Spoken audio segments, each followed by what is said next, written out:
Yeah, hello, Euro. Yeah, that's good that you are back. So, was you far away? Hello, Euro. Can you hear me? No, I wasn't. It was kind of jam. Oh, okay. I think because tomorrow is like the Malays are starting to fast, so they're buying stuff. Maybe it's kind of jam. Oh, It was kind yeah. of jam today. Usually it's like this. Okay. Yeah, I think even from yesterday, I start to feel that in the shopping malls. Yeah, yeah, that's true. Yeah. Yeah. Okay. So, did you have a chance to look at the homework? Was it difficult? No, it That's wasn't difficult. okay. That's excellent. Are you able to tell me what did you understand from the homework? And are you able to share with me how did you Yeah, do I'll it? share with you. Oh no. Okay, wait.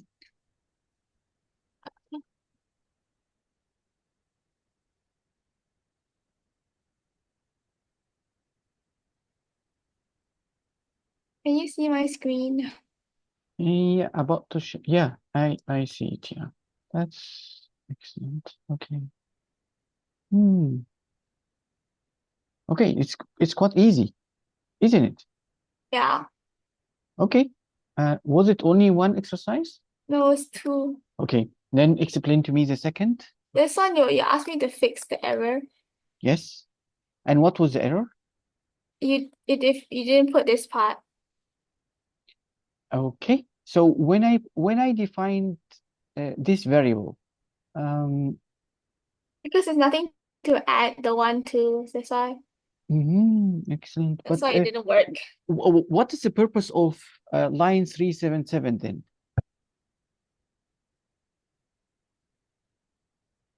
So why I need to write global counter?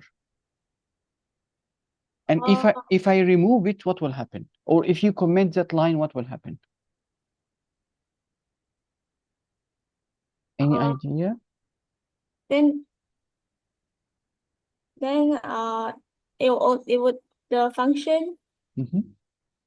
like it will only be inside the def like the define. Okay, that almost nailed 80% of the answer. Okay, can you please run and show me what is the effect of running when you comment that line? Yep. Oh, uh,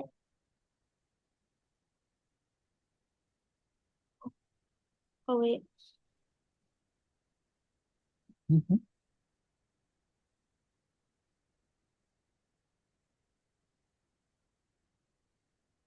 I think you need to go up. This is line 366. Invalid.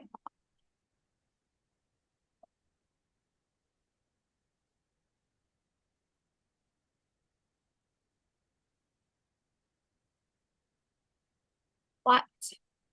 Uh,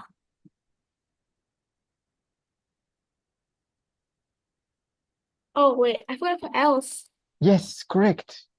Yes, correct. That's excellent. Mhm.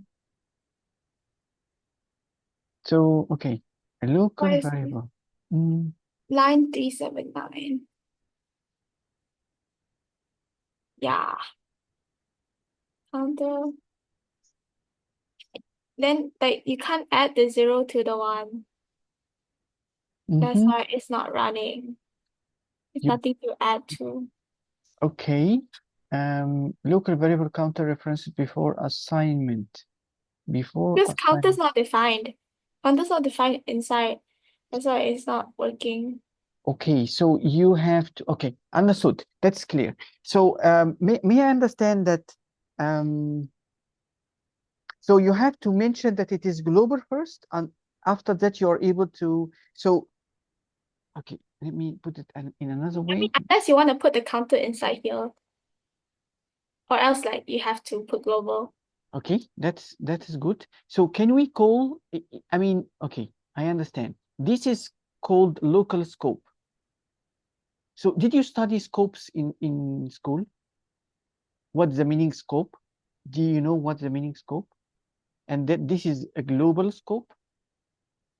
It's like where the function that can be used.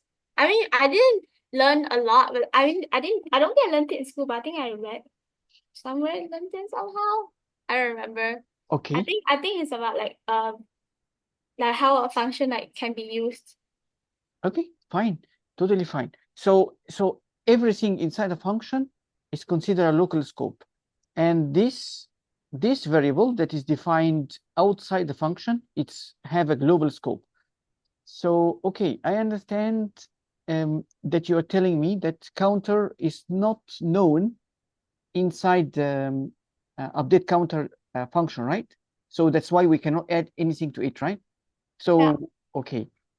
Is it possible that I can pass this counter as an input or no? Uh,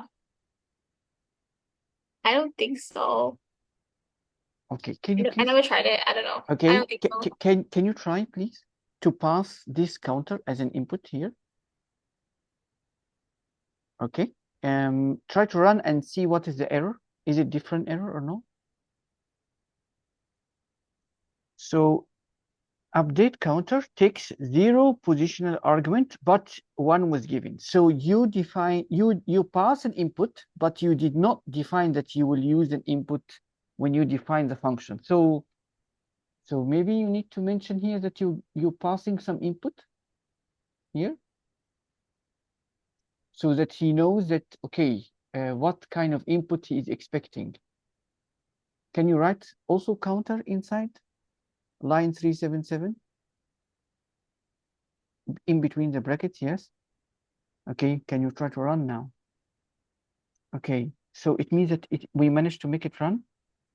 Yeah. Okay, now there is 2 print statements, this one and this one. This one get printed first. So that give me counter 1 and the final count still 0. Do you have any idea why this is happening? What's happening? Why in the counter here become 1 and the counter outside the function is still 0?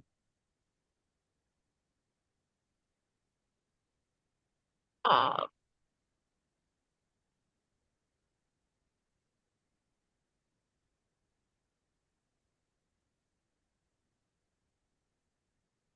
oh,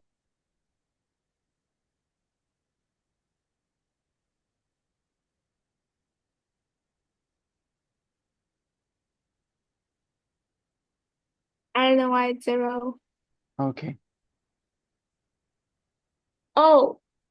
I know, because it's outside. It's outside the defined. Yes, it is true. Yeah, yeah. So it's where the counter plus equals 1 doesn't apply to the update counter.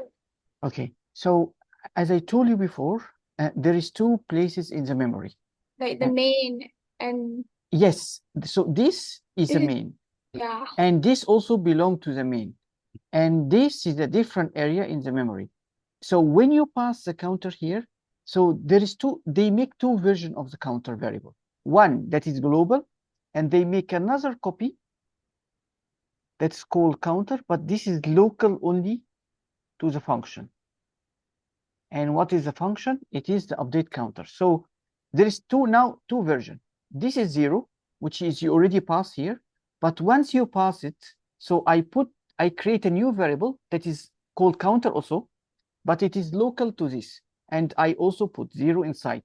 And then I happen to actually increment the value of the counter to 1. So I remove this 0, and then I put 1 inside. Once I do that, I am not incrementing the global counter. The global counter is still 0, and it is a totally different variable from the variable inside. That is when you don't use global counter here. So that is because you already commented that line. I want you to understand, because if you understand, then any modification to the code, you will really get it. So again, now did you understand that when you actually return back from this function, this will be totally deleted from the memory, this part, will be totally erased from the memory. What will remain is the global counter variable. This is what will remain in the memory, and it will remain 0. That's why here, when you run, you print 0. Did you understand now what is really happening? Yeah. Or okay, so if you uncomment lines 3, 7, 8, okay, and then remove. No, don't run yet, please, because again that will cause confusion. You have to remove that input. Yep, and remove it also from here. Oh. Okay, now run, please.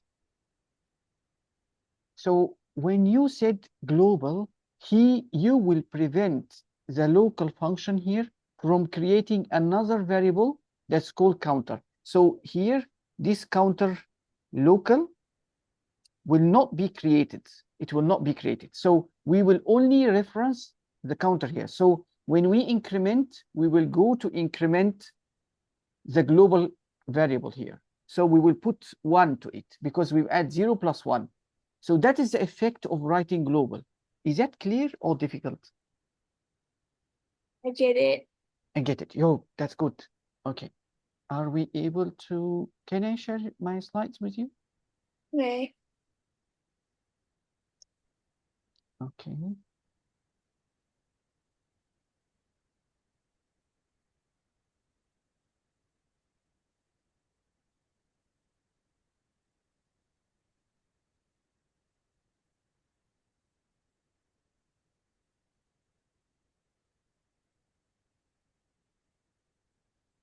Okay, I'm sharing.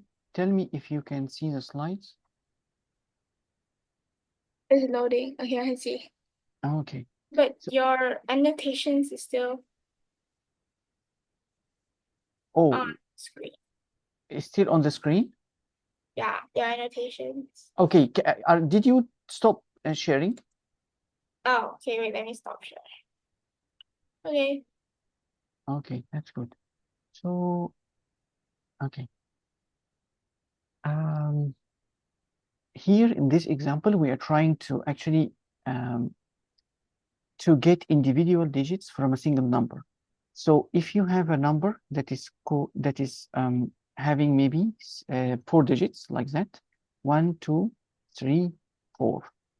So this is just an integer, and that number, all the numbers is actually connected together, and it's very hard for you to actually say, I just want to only get that number. But there is a way, there is almost a fixed algorithm. If you remember it, then you will be able to easily do that. So if you use here modulus 10, so same like when we memorized before, anything with modulus 2 can tell us if the number here is actually odd or even. So maybe if you can remember something like that. Yeah. Okay. So now modulus 10, you can use it if you pass any number here, and that number contain a few digits like this, 1, 2, 3, 4. If you say modulus 10, it will get you only the last number. So you will be able to actually extract the digit 4, which is the last number in this integer. So, okay. So after you do that, you are able to save it somewhere. So you are able to save 4 in a single variable, and we call that ones. So of course, I mean, this number have ones, tens, hundreds, and thousands. Okay, so we are able to even get the 1,000, which is 1 here alone, which means that we are able to save it in a variable. So how can we continuously do that? So first time we do modulus 10, we get the 4 and we save it to ones. And once we do this operation, which is an integer division, so it means that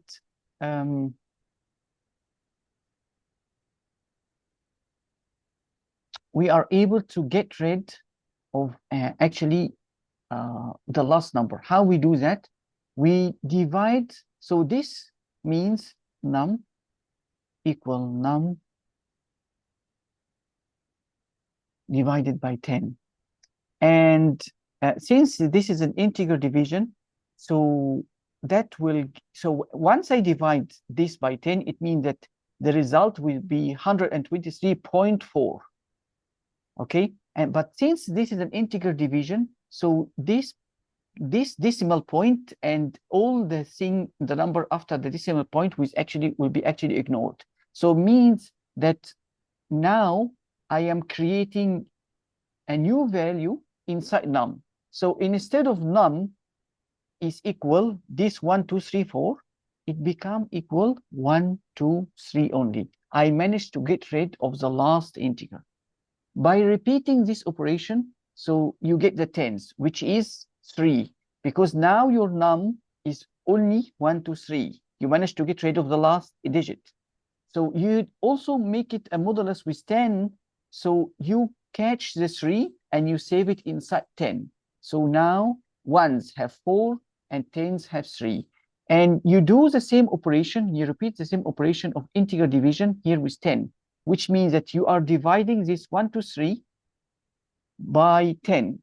And not only that, this is an integer division, which means that you actually also get rid of the decimal point and the number after it. So it means, in short, that you going to save 12 to num, to the variable called num. This is done here. So now num have 1, 2. In this operation, it have 1, 2, 3. And then it means also now that why is 3 what, sorry, why is 3 not saved inside a number? Why 3 is not saved? It's here. It's not in saved here. It's saved in tens. Oh, wow. So the modulus is the one that extract the last digit. This operation get rid of the last digit. So after I save the last digit somewhere, I need to remove it from the original number. So this is my original variable that contain this 1, 2, 3, 4. Okay. So, okay.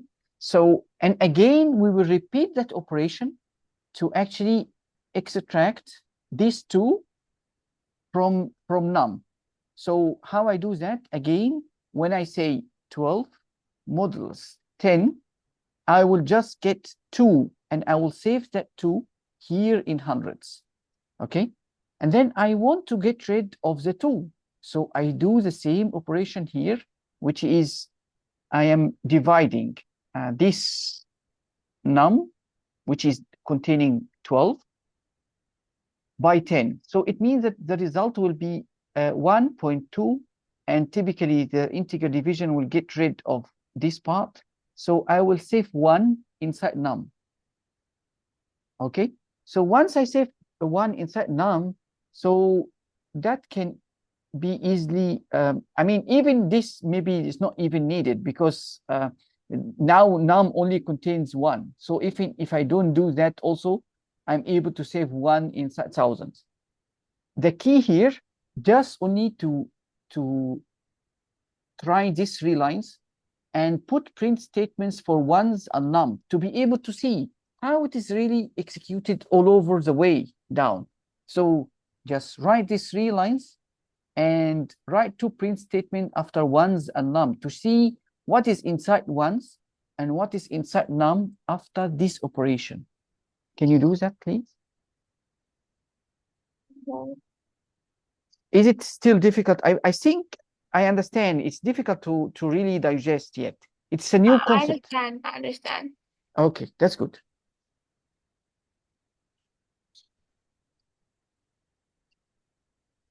Can you share this in the WhatsApp? Yeah, definitely. Definitely, yes. Give me a second, please. I will do that.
I I ran it. Okay, and what is the result? Um, it like there's nothing. Okay, okay, can you please share your code then? Let me see what is the issue.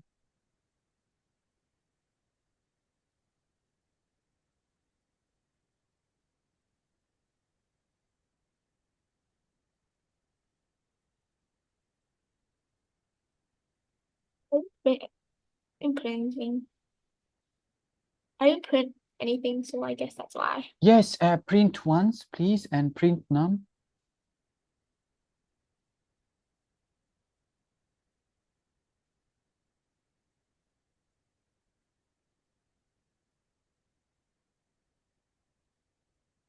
So, okay, It was it works. So, okay, are you able to repeat the same operation for yeah. the others? You want to write it all, like type it all? Yes, until you reach you are able to save one in a variable.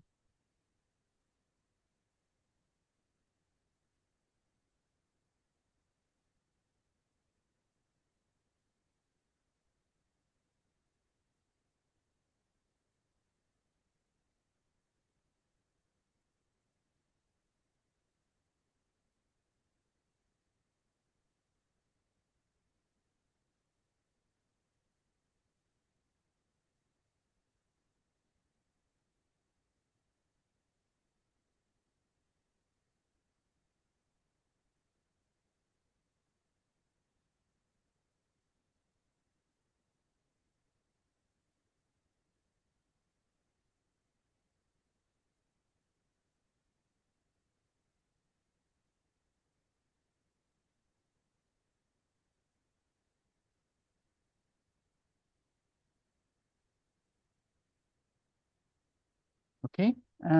Are you able to now print the tens, hundreds, and thousands under that line? Yes.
Your error is 396. Oh, oopsie. I both.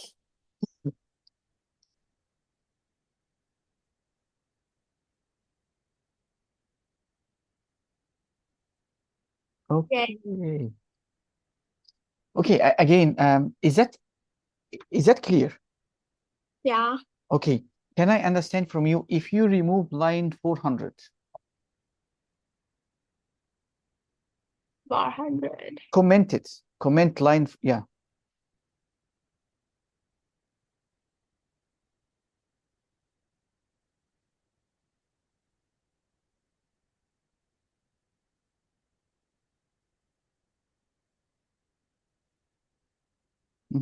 If you remove, what if you remove, let me, why I cannot write? Okay. If you remove, how to say, come here and write a, hash after num. Okay, now run please and see is that the output is different.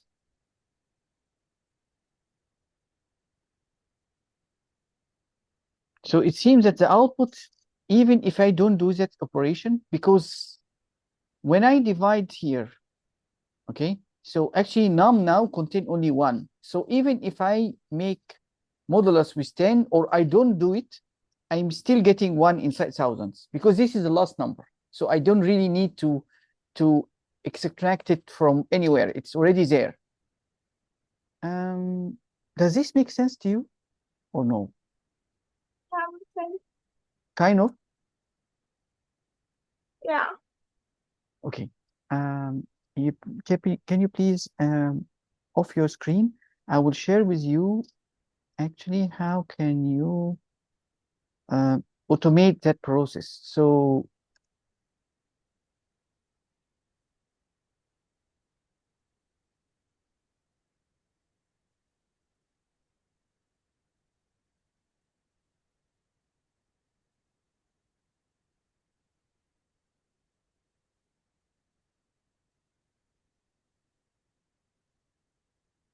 So if you notice in the previous slide, we actually do one operation a few times, or two steps, we do it many times. So which is modulus 10 and this integer division. So we repeat these two multiple times, one for the ones, then for the tens, and then for the hundreds, and then the thousands. So it means that if we use a loop, we are able to still achieve the same result, but we need to formulate our loop, especially with a condition. We want our loop to end once we manage to actually get all the digits out from this kind of number. So if the number is different, so imagine if you have 6 or 7 numbers, do you need to keep repeating that operation 6 or 7 times? If you have 20 times, you need to repeat that for 20 times. Doesn't make sense.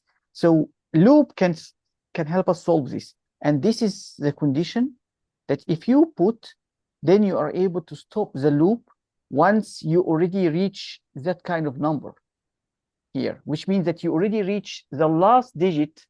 You already extracted the last digit from your number. So if your number is 10 digits, then once you reach this number, then we will stop. So the condition here say number not equal 0. So, okay, every time, again, this is the last digit. We are not going to save it to a different variable. We will extract it and then print it out. And then we will keep dividing our number by 10. Once we reach the 1 and we divide that by 10, so definitely we will end up with 0. So if we end up with 0, then our loop will end because our loop will only work once this number is not equal 0. If it is equal 0, we will stop. So again, if you enter a number which is 2, 3, 4, 8, so we will see that we are able to print out 8, 4, 3, 2, and then we will stop. So that is how you are able to convert a normal code to a while loop like that. And then you are even able to put that in a function. You make it already compact and smart enough. Okay, can you test your code now by just adding these lines? instead of this kind of repeated operation of modulus 10 and integral division? Is that possible? Can you test this code? Can you send it to the WhatsApp? Yes, I can.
Okay. Does it work? Yeah, I think it does. Yeah, it Okay. does. Okay. But the most important thing that, do you catch up how this code works or no? While number not equals 0. So if it's not 0, then the last digit will be extracted. Will be extracted. Mhm. Yeah, will be extracted. And then they'll print the extracted number. And then the remainder will be, Is it and then possible? they'll print, huh? Yeah, yeah, yeah. Continue, please. I'm listening. And then they remove the last digit after, because you already printed it, so they just remove it. So, okay, can you try to print number after this line on the same indentation just print number. So maybe you're able to see the value that is contained inside the number here, which is, for this example, say that it is 2348. So every time this loop runs, it will print up what is remaining inside this number and when it will reach 0. So can you add this print and try to see what is happening inside this number and when it will reach 0? When it will reach, what do you mean when it will reach what? 0. So this number, which is 2348, this number, when we'll keep dividing it by 10, it will become 0 at certain point. I would like to know when this number will reach 0. If you keep dividing number by 10, like that, and you repeat that a few times, 4 times, for example, so definitely at the end you will reach the number. So you divide it by 10 for the first time, you end up having 2, 3, 4, like that. You divide it by 10 again, then you end up having 23. You divide it by 10 again, you'll be having 2. You divide it by 10 again, then you will be having 0.2, which is, if you would ignore this decimal point, then you end up having 0. So can you do this kind of printing for the variable number and run and see? Okay.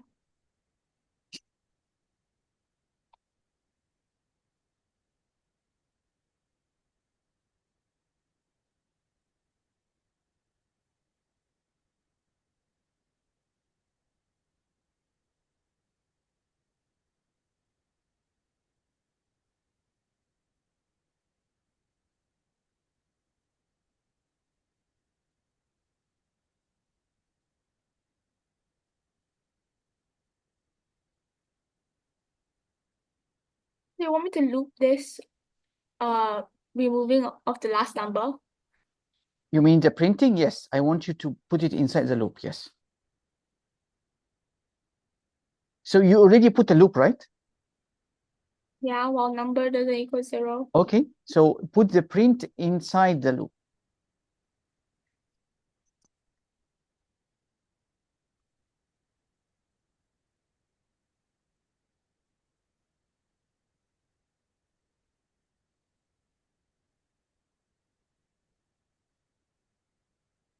Isn't it already inside the loop?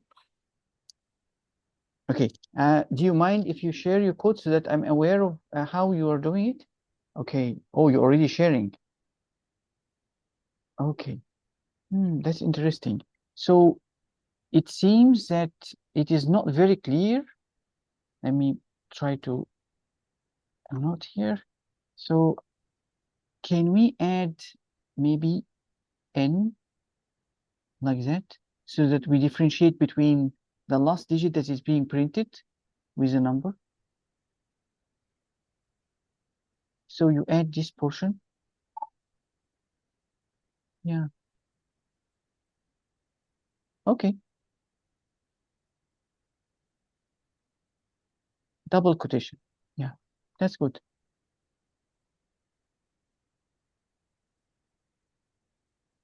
Two, three, four, eight. 2, 3, 4. 2, 3, 4, 8.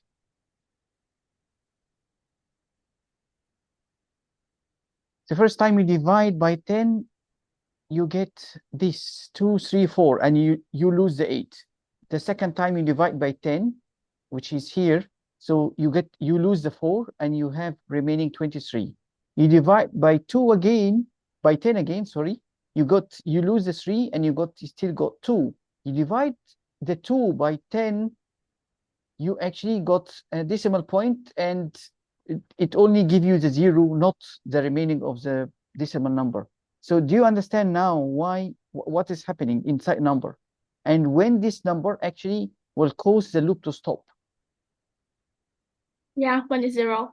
When it is 0. So definitely after we manage to get the 2, which is the last digit, we will end up having number, if we divide it by 10 like this, we will having number equal 0. So definitely the loop will stop. Is that clear or difficult? Yeah, it's clear. Okay, that's excellent. Okay, and I would share something else, please.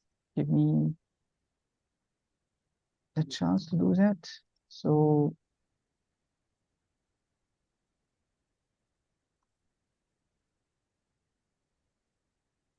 okay. So to make you think, use the same concept or the previous code to actually calculate the sum of all the digits of a number instead of just printing them. In the previous code that you wrote just now, you actually just print only the last digits. But we want to calculate the sum of them, how we are able to do that. So this is actually the instructions or the steps that you need to do. So it is exactly the same while loop that you run just now, but maybe you have to think instead of just printing the last digit like you did like that, every last digit you get, you actually need to add it. So you need to calculate the sum of all the digits. So if you have 2, 3, 4, 8, what we need is actually 2 plus 3 plus 4 plus 8. How can we do that? How can we use the same code and modify it to achieve that? Is it something difficult? Doable? Is it doable? Yeah. Yeah. Can you send it to me? Yes.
Euro, can you share your code? Okay.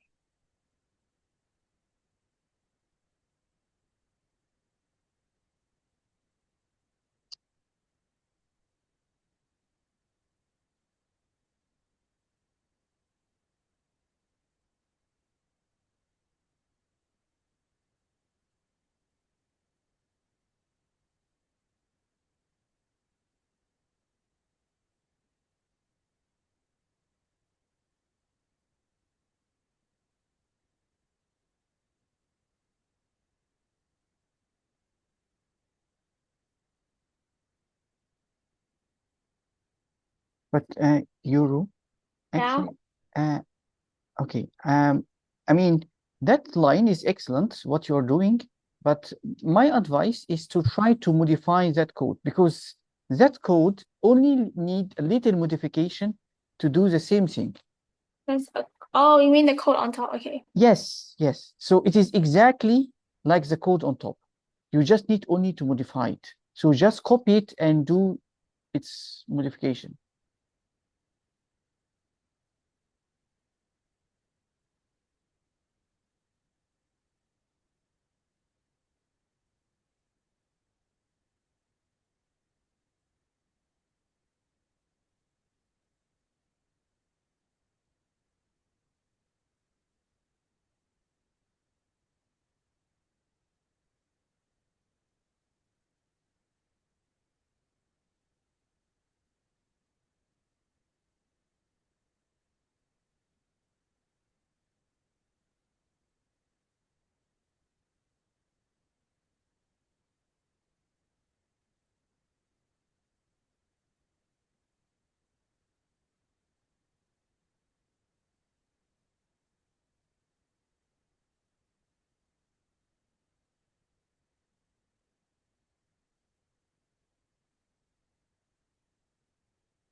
You are correct. Continue. Don't be afraid. I mean,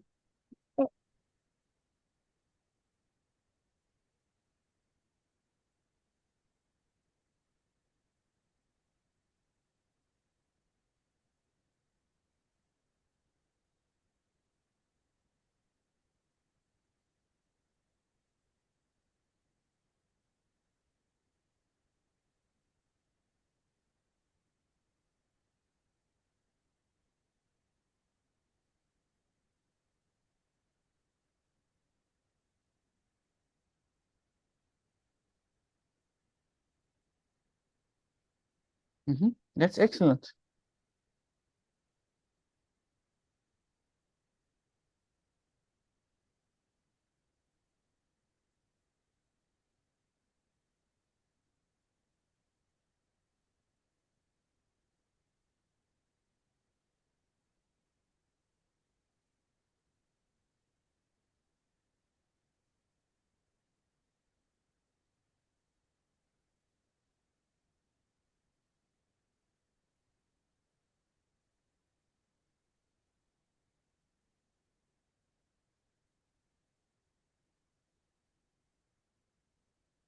What is the error?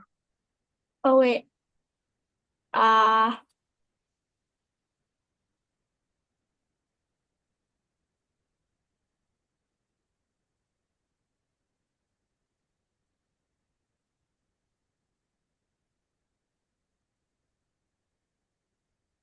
So you are smart. I mean, you are good actually.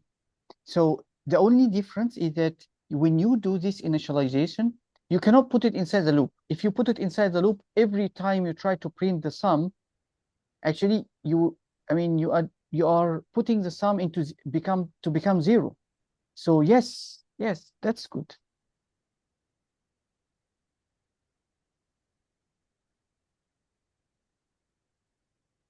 So now you're getting the sum. And typically, if you're trying to troubleshoot the code, I advise you, yes, to put a print statement inside the loop. If you are just trying to get the total sum only, then I would advise to put this print on the main, which means that it is not, it's outside the while loop. So we want to print the sum after the loop finish to see what is the content. So we don't have, but this is for troubleshooting. You can get that as a troubleshooting. Yes, correct. Now just run and see.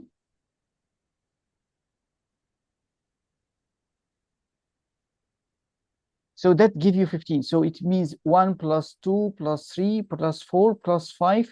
These two give you 9. With 1, it means that it is 10. And these two give you 5.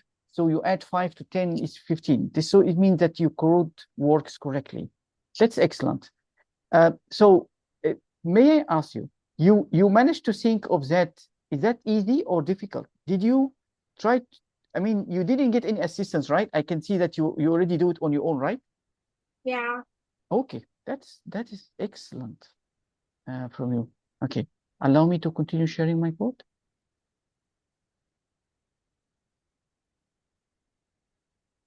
Okay, so oopsie. Okay, yeah. Let me see here. So this is an exercise to count the factors of a number. Do you know what does this mean? So we have to, do you know what the meaning factors of a number? What is a factor of a number? 2. So okay, if we have how to say, if we have a number that is like, okay, let's say 5, or let us make it easy, 4. So what is the factors of 4? 2, Okay, and then 4, okay, and 1. yes. So the number itself and 1 is always there with all the factors. And this is the only difference between, so if we say 5, it will also be the factors of it is 5 and 1 also. So if we put 10, then we will have maybe 10 and 1 as a start, and then maybe we'll have 5 and we have 2, right? So the number in the number itself and 1 is fixed with all the factors. So if we want to make a function that actually can try to find that for us, so of course we need to first think of how we do it manually, how we do it with our hand. And if we manage to reach that, then we try to automate this process. Let me check here, countFactors. I think I already put some kind of table that enables that. Yeah, sorry, that table is here. So, okay, so the process of finding factors, like, let's assume that we're trying to find for 12. How many numbers is a factor of 12? So if we divide 12 by 1, it's giving us an integer number. So we consider that 1 is a factor of 12. And if we divide it by 2, it gives us 6, and which is a whole integer. It's no decimal point. So also 6 is a factor. We do that, we divide it by 3, and we divide it by 4. Also, both are factors. If we divide 12 by 5, it gives us 2.4. So 5 is not a factor. Okay. And if we divide 12 by 6, it gives us 2. And it means that 6 also is a factor. 7, 8, 9, 10, 11 is not factors because definitely it's bigger than the half of the number. And definitely the result of division will give us a decimal point. So it means that those numbers are not a factor of 12. And if we divide 12 by 12, it gives us 1. So it means that the number itself, same like the 1 and the number itself, are both actually factors. So now let us have a look. We have a number that is 12. We want to find a factors for it. I mean, I don't want to speak a lot, but is the way that I explain it make your head banging? You get lost when I say like that, or I just make you try to write the code first, or even have a look first, and then I explain if you don't understand, or I understand. I understand what you like. What this loop is. okay. So what we are doing here, I mean, if we do it manually, it means that we are like, If it's a float, then like then it's not that don't add 1. So, but if it's a whole number, if it's like an integer, then add 1 to the count. yes. I mean, okay. Yes, you are actually getting it correct. Yes. So yeah, that is good. Okay, but then how can you put that in a loop? Wow. Wow. Okay, so I can send you the code and you can try to make a function out of that.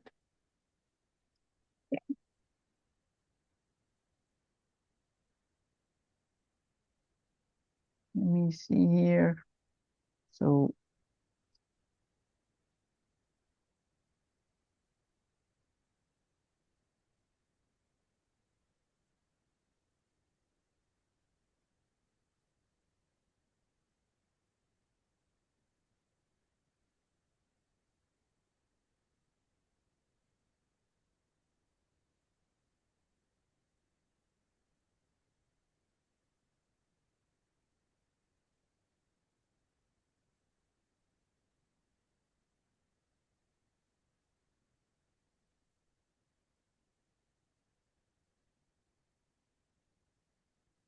So can you share your code? I already put that on the WhatsApp.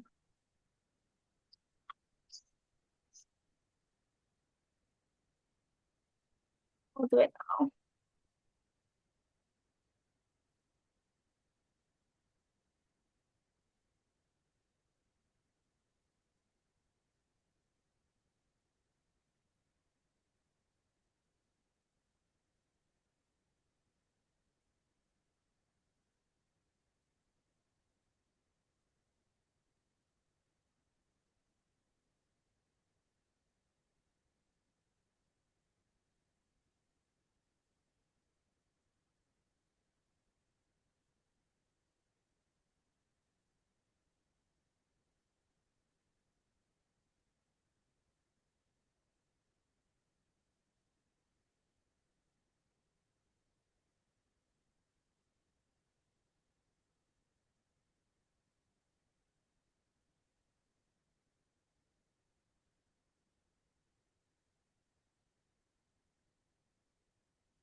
I don't see anything from your side. I'm not done yet. Okay.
May you allow me to watch how you're doing it? Okay, I'll share my screen.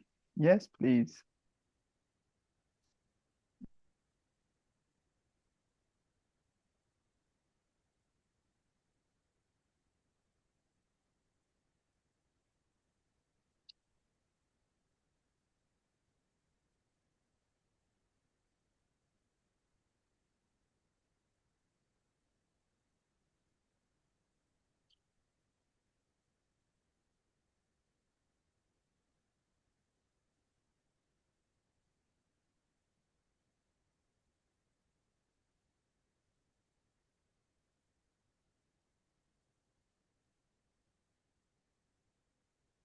Well, I'll salute you for reaching that level. It's not Thinking. bad. Yeah.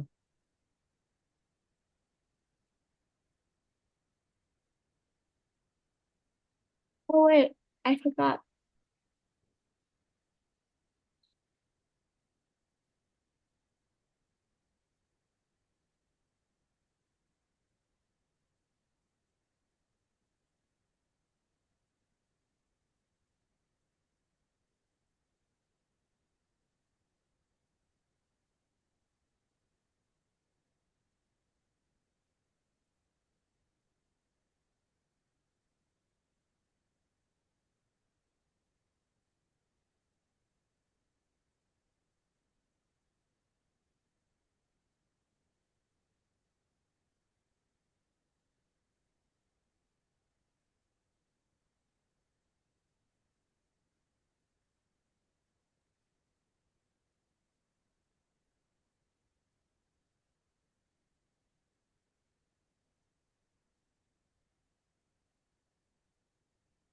I don't know what else to put.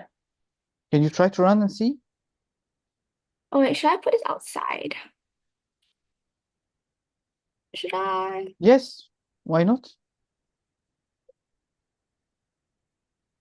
Oh, count is not defined. So you should put it outside, but outside the loop, not outside the function.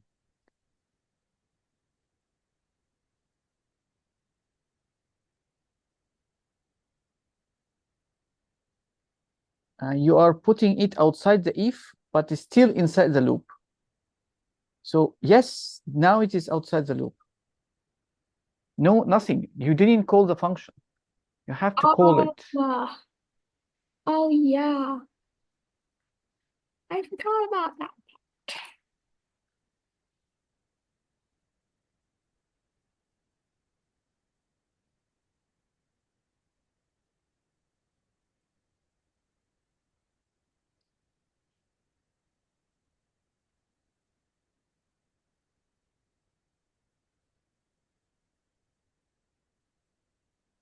Was that 6? That's one simpler number. Can you follow what was given on the slide? So which means Oh that yeah. we need to Okay, test 24. 24. That's 8. 24. Does it produce 8? Yeah. Excellent. So it's working, but okay, I just want to confirm why you put here I and why you are not putting I modulus n. Can I know? I mean, now you're putting n modulus I. Why are you doing that and not instead It's the same putting? thing. You sure? I think so. Like, shouldn't it be the same thing? Okay. Okay. So, okay, your n, how much is the value of n in this example? It's 24, right? So we pass 24 to make it equal n. So internally, we have n equal 24. And then it means that we run this loop from 1 until 25 because you say n plus 1. Okay.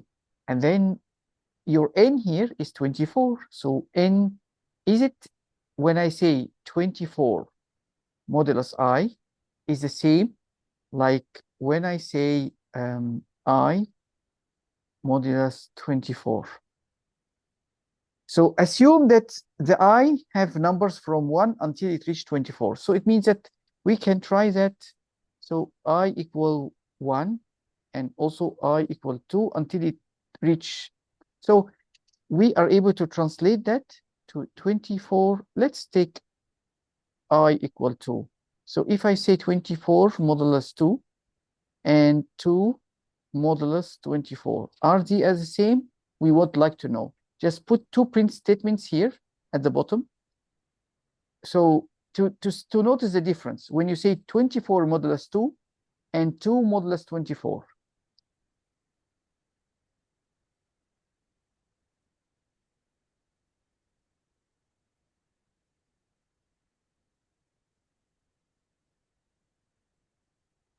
Other one? So you said yes, 24 modulus 2, please.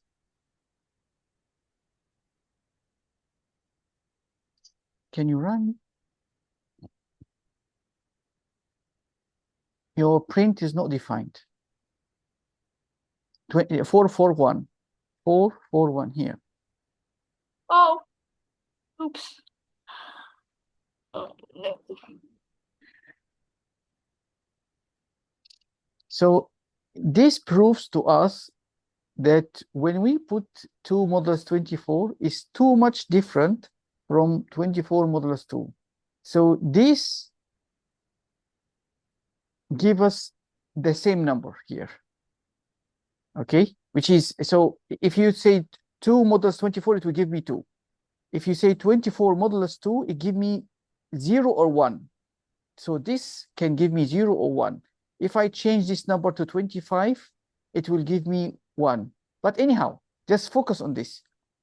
You put, instead of 2, put 3 and see if this number become also 3.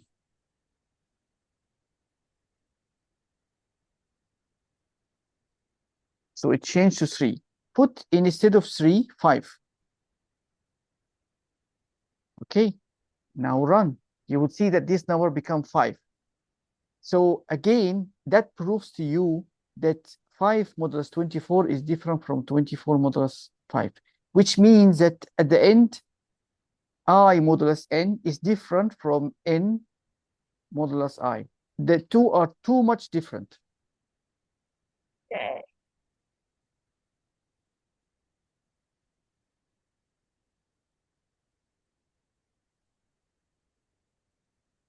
Wait, now my answer's wrong. Yes, the answer is wrong. Yes, I understand.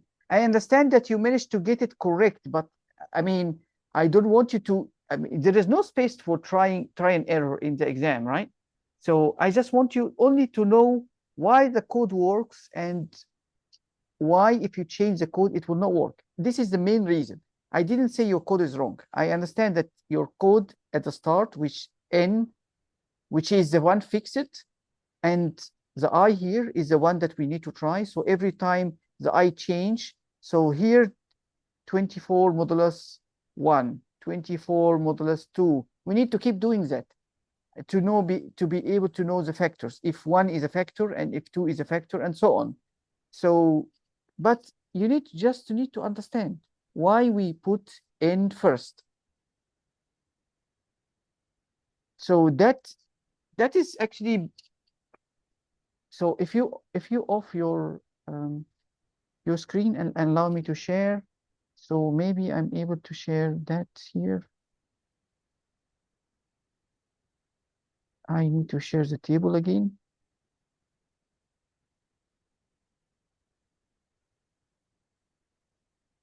Okay. This is how we do the process manually. So again, if you told me that when you saw that make you, because he said n is equal to 12. So at the end, so that translate to. So if you told me that you copied that from here, okay, I have to agree with you. But if you lack the understanding why you actually make something like that, then I would have to think why you cannot really, you manage to get it, but you don't really understand how it works. So this is the manual process. Do you understand the manual process that we explained a while ago? Yeah. Okay. And you understand why we fixed the 12 and why we keep changing the numbers here, right? Yeah. Okay. So, okay. Also, one question that I would like to understand. Do you really watch the video after the class or you don't? I mean, you just only see the slides or do you watch Not the video? not usually. I don't usually watch the videos. Okay. Okay. Let me then move to some other exercise, which is the main thing here, because, okay, so this is countFactors. Do you know what does it mean to actually say find prime? What do we mean if a number is prime or not? Can be that can only be divisible by 1 or n itself. Okay, so if we want to make a function that's called is prime, and this is prime function should actually use countFactors. So this, you're going to build it, and it will be only one line that you need to write. So this function will only contain one line. And to be able to make it contain only one line, you just need to use countFactors. So countFactors you already built. This is the function that you just built now. Okay, so to build is prime, you only need to write one line using countFactors. So you call that function inside here. Is that possible? Yeah. Are you able to tell me how you're going to think of solving that? So this is prime number, and then colon, and after that you put No. I mean, just I want you to think how. I mean, you don't need to tell me the code. How are you going to think about it? First of all, are you able to pass 3 to countFactors? That's the code you just write just now. yeah. Okay, so pass it 3 and tell me what is the output. Of course, you have to remember to change n modulus I, not I modulus n. So this is wrong.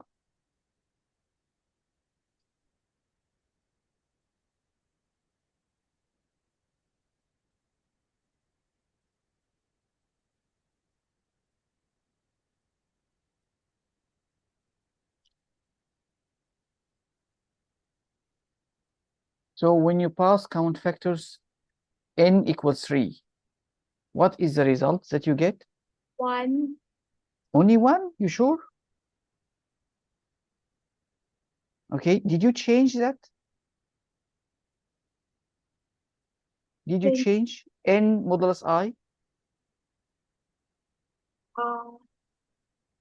I changed it to the right one. I modulus n. Because I wrote for I in range.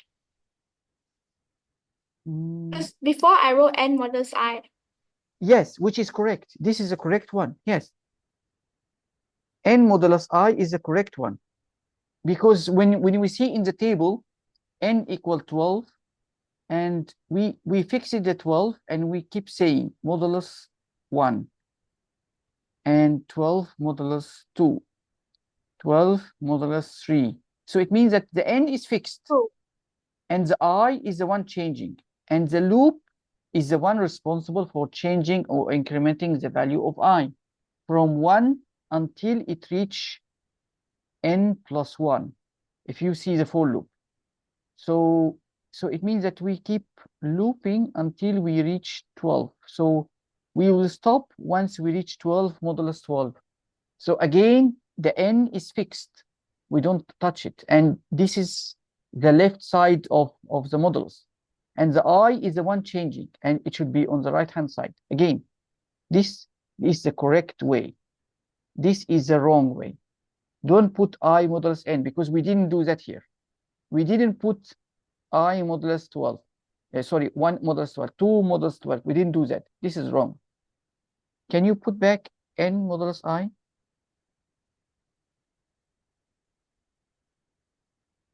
You got lost? I put it back.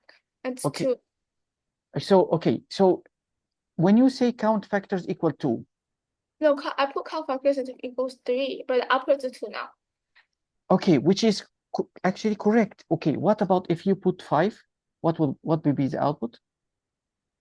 The output would be 2. Okay, if you put 4, what is the output? Is it matching what I'm writing? It's 3. Is 3. Okay. So is that correct?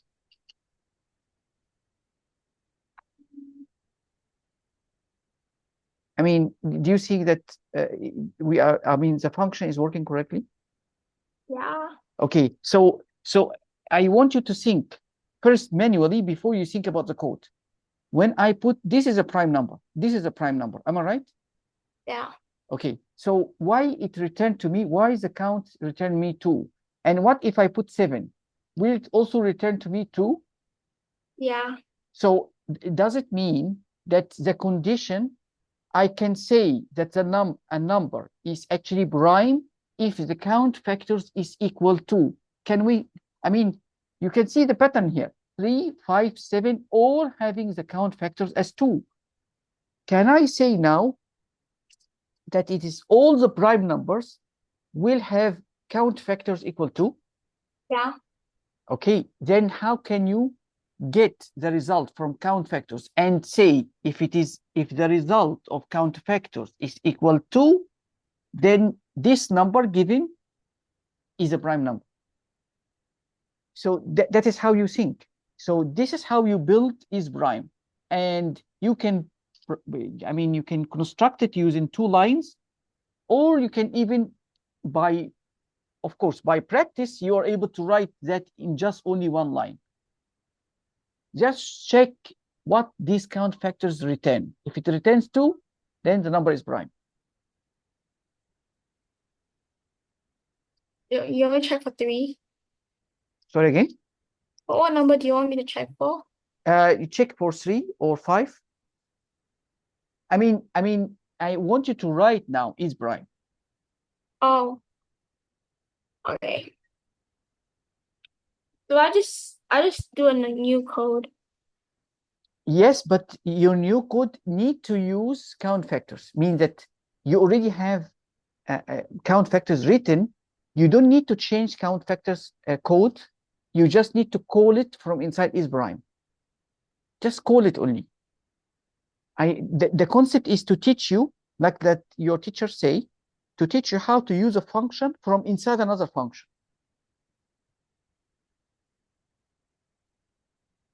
I think it's difficult, isn't it? Let me try. Okay. Maybe, sometimes I myself, when I'm thinking about difficult problem, I don't know how to do it. I just define is prime, and that's I call count factors, and maybe I just put it first as an initial step. I put it inside the print statement. So I call count factors inside the print statement, inside the definition of is prime. And then from there, we try to think, how can we improve that code to make it satisfy what we need? Not every time we think about function, we have to get it to work from the first shot.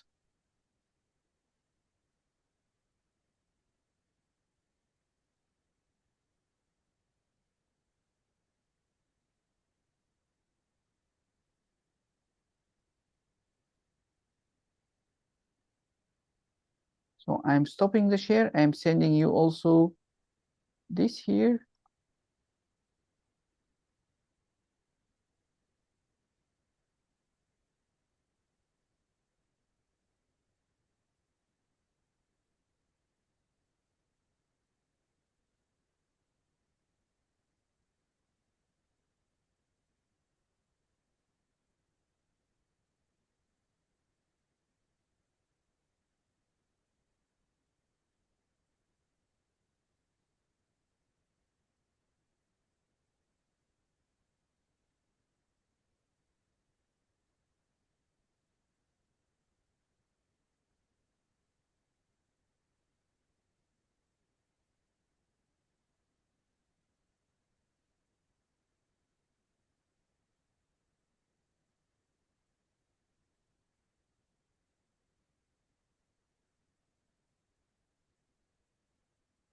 Would you allow me to see your code?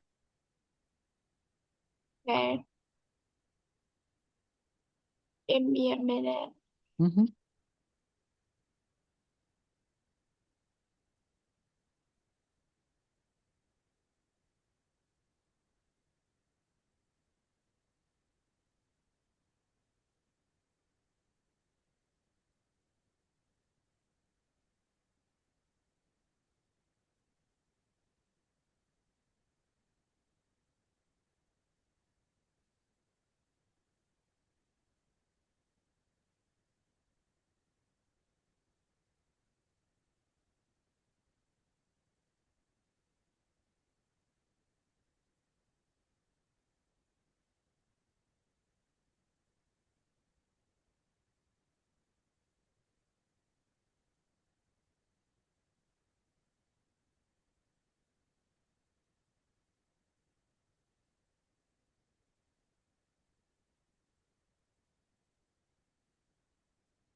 Did you call is prime with any input?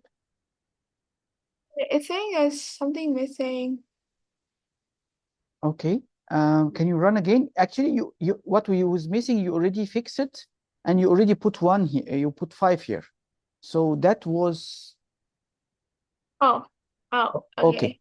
So, but again, Yeah, I'll run that one.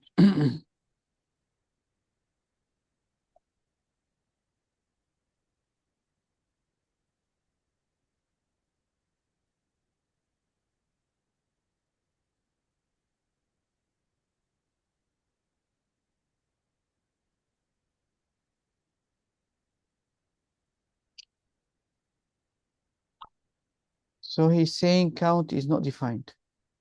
You're calling a variable that's called count, but it's not defined in the memory.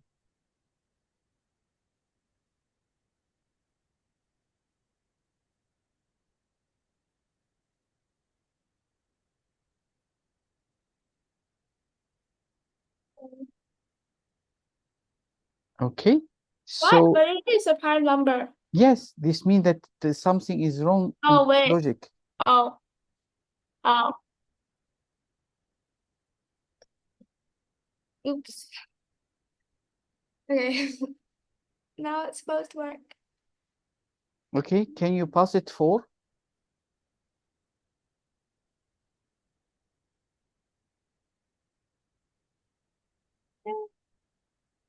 It's not. Yeah, it's not. Yes, we know it's not. This means that something is an issue inside.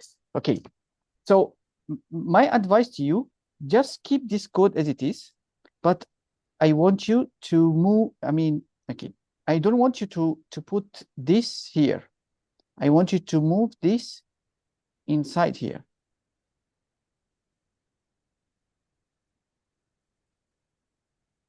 Copy it, or even totally remove it and put it inside the function.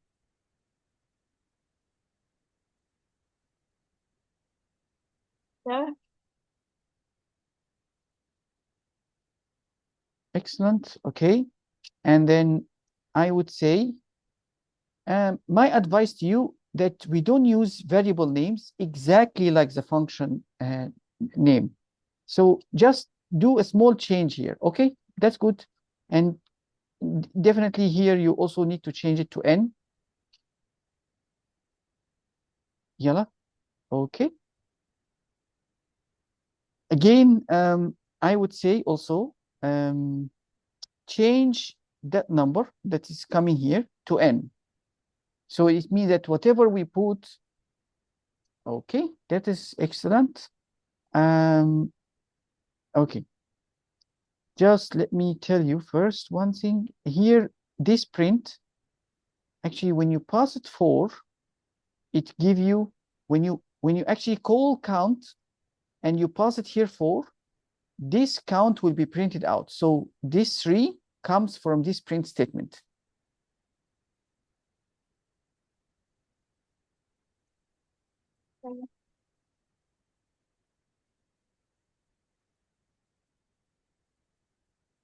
I know.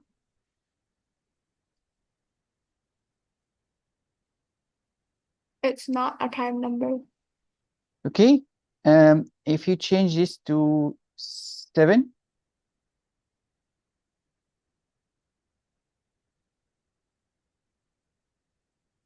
so it means that there is a problem here. Okay, can I advise you something? Can you put print? Oh, no, we cannot put print. Okay, never mind. My advice still use a print. Use a print for this. So it means that print, put here count factors. And also put n here like that. So we put line 441 in between a print statement. Can we do that? Here, this line.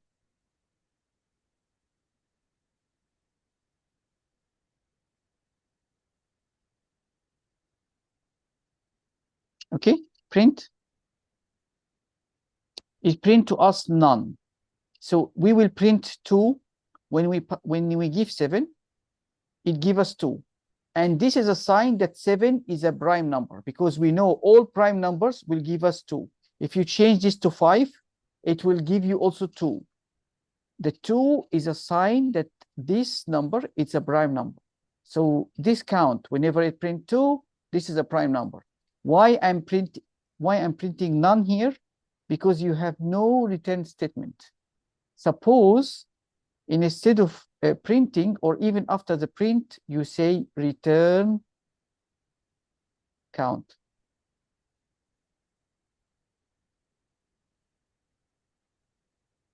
If you say return count, means that whatever result you manage to achieve in the count factors, you are able to return it back to the calling function.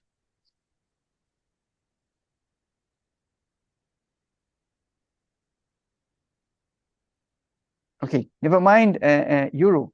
This needs more time to discuss. I understand.